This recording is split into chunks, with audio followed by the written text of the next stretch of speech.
넣은 식물과 에너지 대단한 평가 문제풀이를 해보도록 하겠습니다. 자, 첫 번째 문제는 광합성에 대한 설명이죠.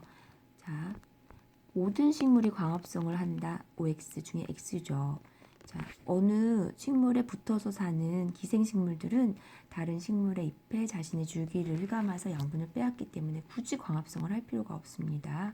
자, 기억 봅시다. 식물이 살아가는데 필요한 양분을 직접 만드는 과정이죠. 식물은 움직임이 없으니까 직접 양분을 만들어내야겠죠. 니은 식물의 광합성은 잎에서만 일어나는 게 아니라 엽록체가 있는 어느 부분 모든 데서 일어납니다. 예를 들면 선인장 같은 경우는 잎이 변한 가시가 줄기로 변하죠. 그렇죠? 그래서 엽록소가 있어서 푸르게 보이는 어느 부분에서든 다 빛에너지를 흡수할 수 있기 때문에 광합성이 일어납니다. 광합성은 햇빛이 있는 낮에 활발하게 일어나겠죠. 자, 두 번째는 실험이고요. 식물의 잎을 이용해서 광합성 결과 생긴 산물을 확인하는 실험입니다. 자, 가 모습은 어둠 상자에 지금 식물을 넣어놨는데 이건 이미 만들어진 광합성 결과 만들어진 양분을 이동을 시키려고 체관을 통해서 이동을 시키는 과정입니다. 광합성이 일어나지 않게 해놓은 거죠. 광합성이 자, 그 다음 나의 모습은 은박지를 싸고 안 싸고 당연히 은박지로 싼 이 부분은 빛을 못 받으니까 광합성이 안 일어나고 이 양 사이드가 광합성이 일어나겠죠. 빛 받으니까.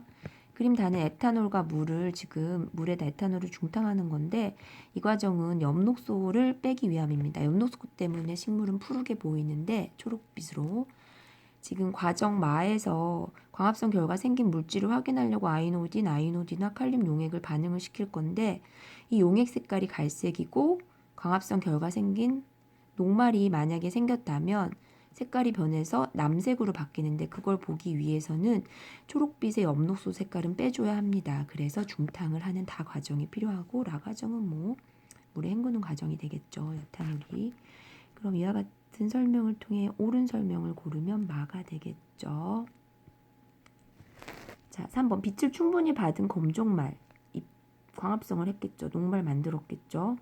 에탄올에 물중탕하고 아이노디나 칼륨 용약 떨어뜨리고 현미경 봤죠. 청남색으로 변했죠. 녹말 생겼다는 이야기겠죠. 광합성이 일어나는 장소가 실제 엽록체라는 것을 알아볼 수 있는 곳이고 광합성 결과 포도당이 생성이 되는데 이 포도당은 물에 녹기 때문에 바로 물에 녹지 않는 녹말로 전환이 됩니다. 네 번째 문제는 광합성 이 지금 검정말을 햇빛이 잘 비치는 곳에 놓아두면 잎의 가장자리에 작은 기포가 생긴다고 합니다. 이 결과는 이와 같이 광합성 결과 산소가 생겼기 때문이죠. 광합성식을 다시 살펴보면 물과 이산화탄소를 재료로 해서 엽록소에서 빛에너지를 받아들여서 엽록체에서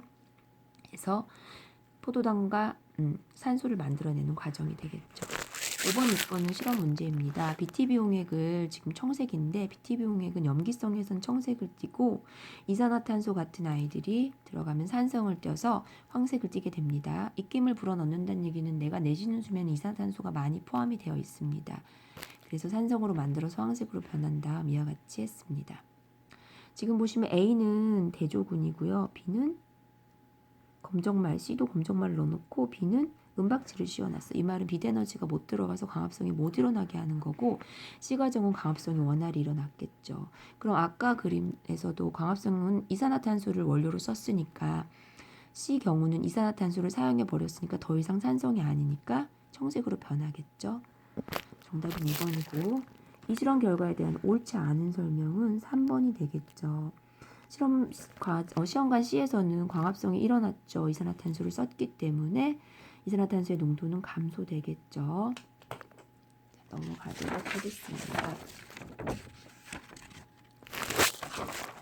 자, 광합성은 가에는 이산화탄소, 물을 원료로 해서 빛에너지 받아서 포도당 또는 녹말을 만드는 과정, 산소 기체를 발생시키는 이런 과정으로 설명이 될 수 있겠죠. 8번 문제는 탄산수소 나트륨 수용액을 검정말 있는 병에 채우고 빛받아서 생기는 기포수를 측정한다고 합니다. 기포수는 이제 많이 발생할수록 광합성이 잘 일어났다는 이야기죠. 자, 이 실험에서 탄산수소 나트륨 수용액은 아까 입김을 불어넣은 것 같은 역할입니다. 이산화탄소를 공급해주기 위해서죠. 광합성의 재료인. 자, 문제는 광합성에 영향을 미치는 환경 요인을 고려하여 이 실험에서 기포수를 증가시킬 수 있는 방법, 즉 광합성을 활발하게 일어날 수 있는 방법을 두 가지 쓰라고 했죠. 광합성이 활발하게 일어나기 위해서는 일단 빛이 세져야 하니까 전등을 가까이 하면 되고요.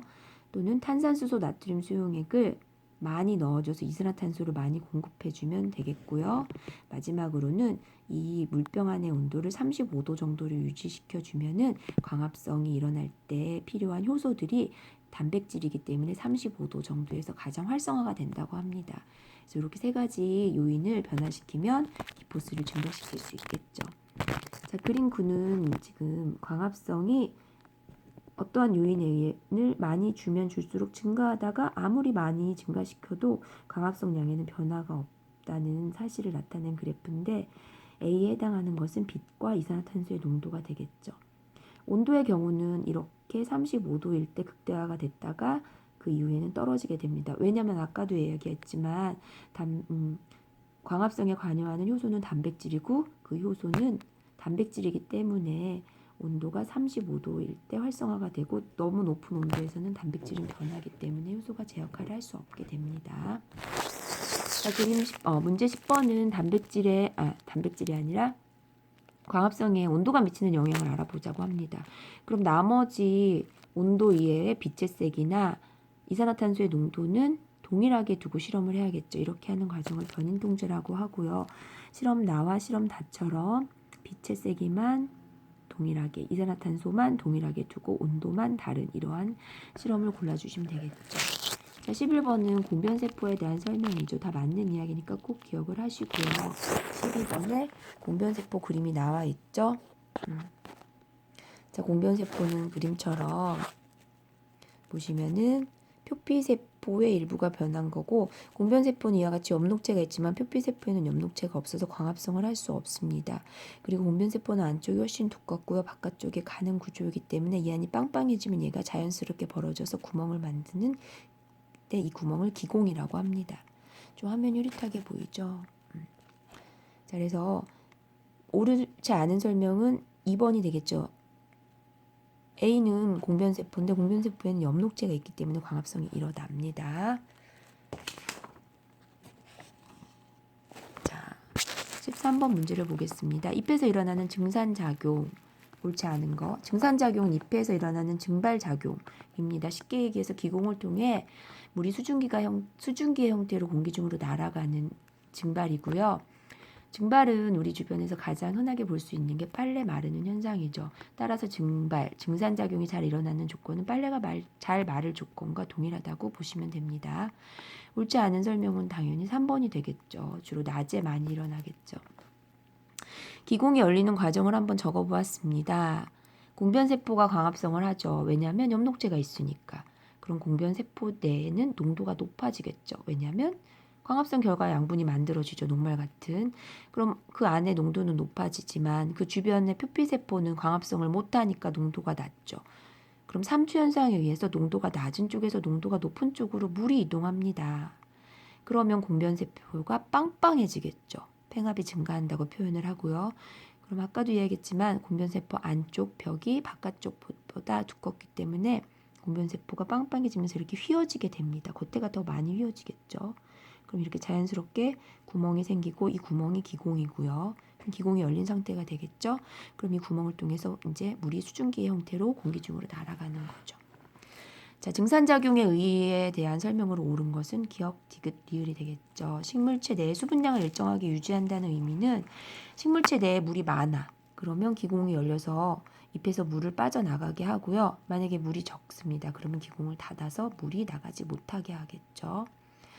디귿, 뿌리에서 흡수한 물이 높은 곳까지 올라갈 수 있는 원동력을 제공하겠죠. 왜냐하면 잎에서 증산작용으로 물을 계속해서 외부로 내보내니까 잎에서 물이 부족하니까 이제 줄기에서 물이 올라오고 그럼 순식간에 뿌리를 통해 물을 또 끌어당기게 되겠죠.